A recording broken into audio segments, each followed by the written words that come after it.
So really kind of just giving these little nitpicks and nitpicks. Yeah. Things to think about. Yesterday we were speaking of rape, brutal life, hardships. Today it is more so of piggybacking on becoming the entrepreneur at the age of 16.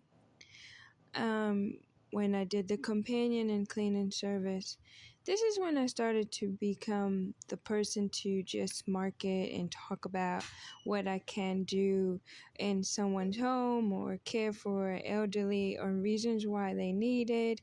It's totally entrepreneur spirit, right? After that, I began to get dollar bills. Oh. So I tell you, the story gets like ugly, yummy, and ugly and yummy. And then it leads up to a breakthrough. People lied all my life to me, and they just lie for whatever reason.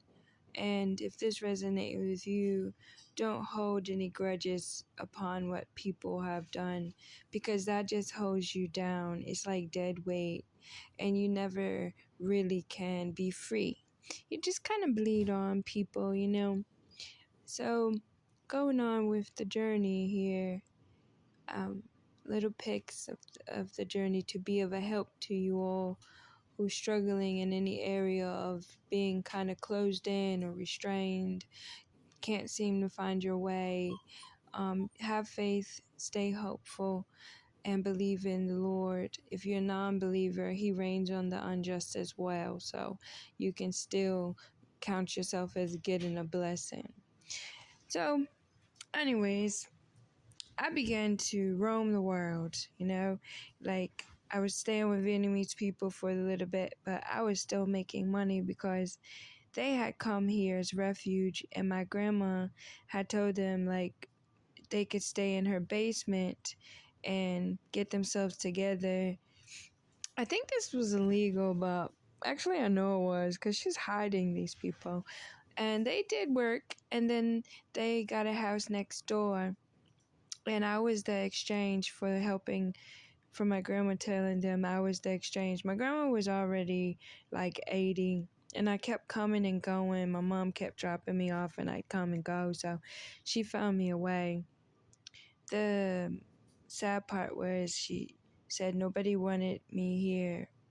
That really hurt, you know, but I'm going next door. And I don't know if she really thought that that was a good thing to do, because I could see my whole family going back and forth, living without me. And I'm living with people I don't know. And they really ignored me. Like, they act like they couldn't see me on the next porch. So I want you to understand that she did the best thing for me, because I got an experience from that culture, and I was hurt early to learn how to heal. So some things are not all bad. So I always give a saying, don't count it all bad. And the Bible led me to count it all joy. So I'll leave that with you. And these are just little clips that can be helpful, because I'm kind of skipping and going around as much as my brain.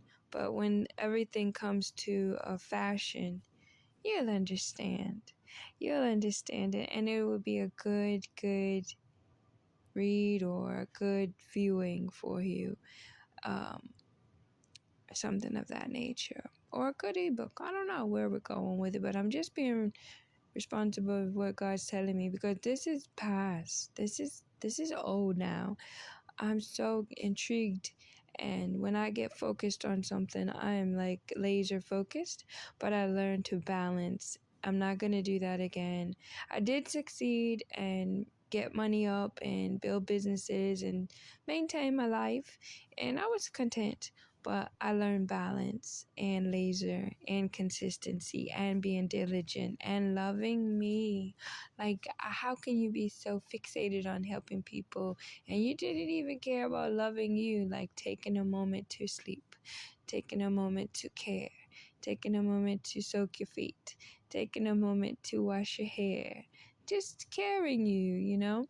So I was next door for a while, all through my high school. They didn't do my hair. They didn't know how to do black people's hair. They didn't even know, you know? We're still friends today. Um, some of them hurt. Well, she's alive, but Ba, he's passed on. And I never got to go to anyone's funeral, all these people's homes, you know. I never got to be acknowledged to have been a part of their life. Like literally, I was in their house. So after a while, I just wanted to learn African American stuff. Like, what do black people, how they live, what them do? Because in the Vietnamese home, which I lived the longest, I just ate vegetables and rice every day. So that's all I eat today, because that's all I know. And that's what I know how to cook. I like fish. I like chicken too. I just started roaming the world. I had already built my little business from being younger at Miss August's house. And I started meeting people in the world, and my credibility was building up. People could count on me and trust me. So I started just roaming the world, and I roamed myself right into the African American world, where I learned that there was a lot of division versus the Vietnamese home. There was a lot of envy and hate. There was a lot of jealousy and fighting and stealing and drugs. In the Vietnamese home, it's harmony, family, everybody work together. Very no disrespect. We don't say anything back to the adult. So it was different. So I just roamed and paid my way wherever I could, or I worked for my stay. My family didn't even look for me after. They didn't see me outside playing Chinese jump rope or something. They didn't look for me at all. So I just roamed the world and roamed the world, worked, built stuff, created stuff, got my high school diploma. Because I felt like, well, I love school, but I felt like at least you can do is finish. You're responsible to everyone's needs, so you can do that. And I liked high school anyway. I wanted to go to college, but my mom would never sign the paper to help me go there.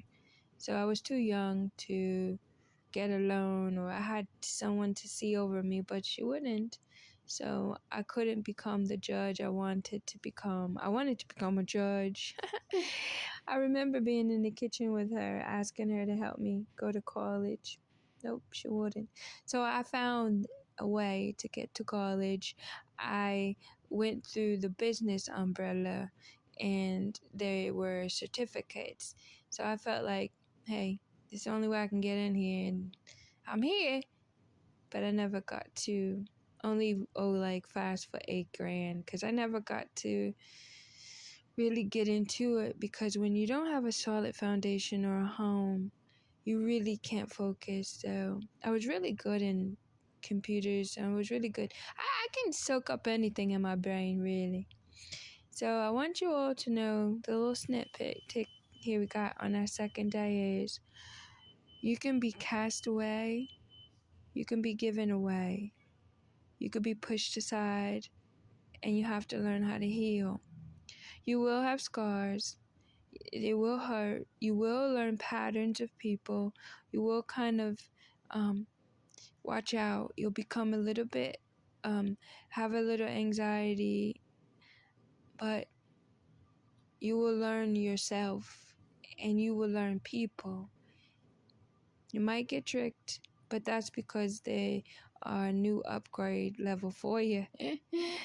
But that's the second day, and a little bit of what was piggybacked on yesterday. Day 2 of nobody, just nobody's story. A nobody story.